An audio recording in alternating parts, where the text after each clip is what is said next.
निकाय चुनाव के नतीजों के बाद समाजवादी पार्टी भी अब एक बड़ी बैठक करने जा रही है, जिसमें सभी जिला अध्यक्ष और महानगर अध्यक्ष जो हैं उनको बुलाया गया है। खुद सपा अध्यक्ष अखिलेश यादव, प्रदेश अध्यक्ष नरेश उत्तम पटेल उसमें मौजूद रहेंगे।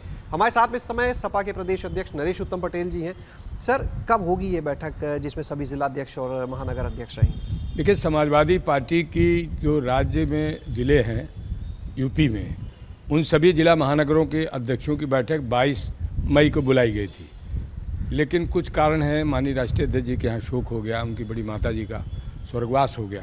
इसकी वजह से इस बैठक को 29 तारीख को कर दिया गया है। इसमें सभी जिले के महानगर अध्यक्ष और जिला अध्यक्ष आएंगे, उनसे हम लोग सीधी बात करेंगे। और जो नगर निकाय का चुनाव हुआ है वो तो हो चुका, लेकिन आगे आने वाले चुनाव की भी तैयारी के लिए हम लोग संगठन को बूथ स्तर तक मजबूत करने के बारे में अपने जिला अध्यक्षों के माध्यम से बात करेंगे। सर, इससे पहले जो अभी निकाय चुनाव के नतीजे आए, तो उनकी क्या रिपोर्ट की एनालिसिस पार्टी कर चुकी है कि कहाँ क्या कारण रहे जो सफलता नहीं मिल पाई, क्या समीकरण है, इन पर कोई रिपोर्ट तैयार है? देखिए, पूरे प्रदेश के समाजवादी पार्टी के संगठन के माध्यम से और कार्यकर्ताओं के माध्यम से और सोशल मीडिया के भी माध्यम से जानकारी आई है कि नगर पालिका परिषद और नगर पंचायत में समाजवादी पार्टी ने सबसे ज़्यादा सीटें जीती है। उत्तर प्रदेश के 544 नगर पंचायत हैं, 200 नगर पालिका परिषद हैं, उनमें समाजवादी पार्टी ने सबसे ज़्यादा सीटें पाई है और भारतीय जनता पार्टी सबसे कम सीटें पाई है। विपक्ष सबसे ज़्यादा सीटें पाया है और इसी बात से भारतीय जनता पार्टी परेशान है कि हमारा जो जनाधार है वो एकदम जा रहा है। और जनता ने इनको सबक सिखाया है कि आप झूठ बोल रहे हैं, आप लोगों से वादा खिलाफी करते हैं। महंगाई, बेरोजगारी, भ्रष्टाचार लगातार बढ़ता जा रहा है, किसानों की समस्याएं लगातार बढ़ती जा रही हैं। इस प्रदेश की अर्थव्यवस्था पूरी तरीके से चौपट है।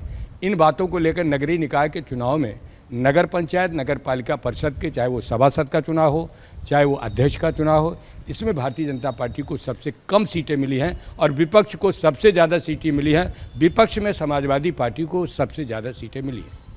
सर, अगर बात करें बसपा की और कांग्रेस की, तो कांग्रेस भी देखिए अपनी प्रदेश स्तरीय पूरी समीक्षा कर रही है। बसपा जो है उसने तो अभी जब समीक्षा की तो बूथ स्तर पर 50% युवाओं को जोड़ना, सीटवार आकलन करना, किस तरह से देखते हैं इन दलों को जो तैयारी कर रहे हैं? सपा पर किस तरह से इम्पैक्ट? समाजवादी पार्टी युवा की पार्टी है और समाजवादी पार्टी के राष्ट्रीय अध्यक्ष भी युवा हैं। हमारे नेता माननीय मुलायम सिंह यादव ने कहा था कि समाजवादी पार्टी को बूढ़ी नहीं होने देंगे और सही समय पर सही निर्णय लेकर समाजवादी पार्टी के कमान युवाओं को सौंपी गई है। और युवाओं के संघर्ष की बदौलत समाजवादी पार्टी आज उत्तर प्रदेश में सबसे बड़े जन आधार की पार्टी है। लेकिन भारतीय जनता पार्टी गुमराह करके, झूठ बोल करके और अपना फर्जी आंकड़ा पेश करके साबित करती है कि हम आगे हैं। लेकिन हम नगर पंचायत, नगर पालिका परिषद के चुनाव में हमने देखा है कि बीजेपी सबसे कम जीत पाई है। सर, कांग्रेस के नेता जो है, बसपा के नेता, माफ़ कीजिएगा, बसपा के नेता अभी बोल रहे थे जब मायावती जी की बैठक हुई कि दलित और अल्पसंख्यक का जो कॉम्बिनेशन बनाया उसने प्रदर्शन अच्छा किया है इस बार, और उनका ये मानना है कि कहीं ना कहीं आगे भी 24 में इसका फ़ायदा मिल सकता है। तो ये जो दलित और अल्पसंख्यक का कॉम्बिनेशन अब कर रही है बसपा, आप लोग के लिए कितनी चुनौती हो? समाजवादी पार्टी सभी जाति धर्मों की पार्टी है। ये दलित समाज, पिछड़े समाज, गरीब समाज, किसानों, मजदूरों, छोटे कारोबारियों की पार्टी है और सबको लेकर समाजवादी पार्टी चलती है। इसलिए समाजवादी पार्टी की प्रासंगिकता लगातार बढ़ती जा रही है और अखिलेश यादव जी का जनाधार लगातार बढ़ता जा रहा है। तो चुनाव तो हो गए निकाय के, लेकिन अब ये चर्चा चल रही है कि बहुत जल्दी लखनऊ में हाउस टैक्स और वाटर टैक्स जो है वो बढ़ सकता है, हाउस टैक्स डबल हो सकता है, ऐसी तैयारी भी चल रही है, चर्चा है। ये तो बहुत दिनों से चर्चा चल रही है कि भारतीय जनता पार्टी ने चुनाव की वजह से रोक रखा था। जितने नगर निगम हैं उन नगर निगमों में पहले भी इस तरीके की बात आई थी कि भारतीय जनता पार्टी बहुत ज़्यादा टैक्स लगाने जा रही है। लोगों को जो इसकी सुगबगाहट लगी तो इसका विरोध हुआ और जब उन्होंने सोचा विरोध हमारे पक्ष में, विपक्ष में चला जाएगा, इसलिए उन्होंने अभी रोक रखा है। और ये जो करने जा रहे हैं इससे जनता को बहुत परेशानी होगी। क्या लगता है, क्योंकि पूरी तरह से आ गए हैं इस वजह से फैसला लेना आसान, सपा कितना विरोध कर पाएगी इसका सदन में? नहीं, जनता विरोध कर रही है। समाजवादी पार्टी तो जनता की बात करती है और जनता ही विरोध कर रही है भारतीय जनता पार्टी का, क्योंकि टैक्स के बोझ से सब आदमी परेशान है। उनकी आमदनी तो नहीं बढ़ रही है और वो परेशान है, आमदनी बढ़ नहीं रही है, आमदनी का कोई ज़रिया नहीं है, नौजवानों को रोज़गार नहीं मिल रहा है। जो मकान है बड़ी लागत से बनता है और वो बड़ी लागत से बना हुआ मकान पर अगर इतना कर लगा दिया जाएगा तो आदमी जब आमदनी नहीं तो कहाँ से देगा।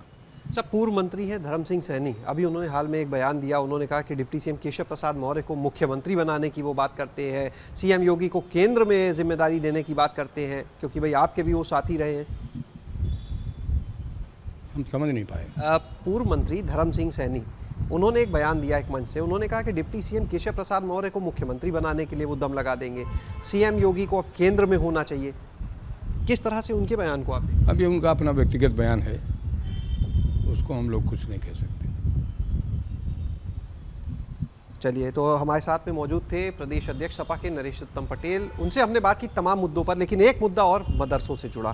तो अध्यक्ष जी, प्रदेश में जो मदरसों का सर्वे हुआ था, अब तैयारी चल रही है कि करीब 4000 मदरसे हैं, उन पर कार्रवाई की। कहा जा रहा है इन्हें विदेशी फंडिंग मिलती थी, नेपाल बॉर्डर के आसपास तमाम मदरसे हैं, सुरक्षा से जुड़ी बातें कही जा रही हैं, कार्रवाई की तैयारी भी है। देखिए, खाता न बही, अब बीजेपी जो कहे वही सही, जो मन माने वो करा दो, जो मन माने बता दो।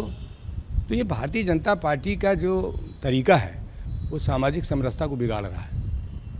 बहुत बहुत शुक्रिया। तो ये थे हमारे साथ में नरेश पटेल। कैमरा सहयोगी हरिओम के साथ शैलेश अरोरा, एबीपी गंगा, लखनऊ।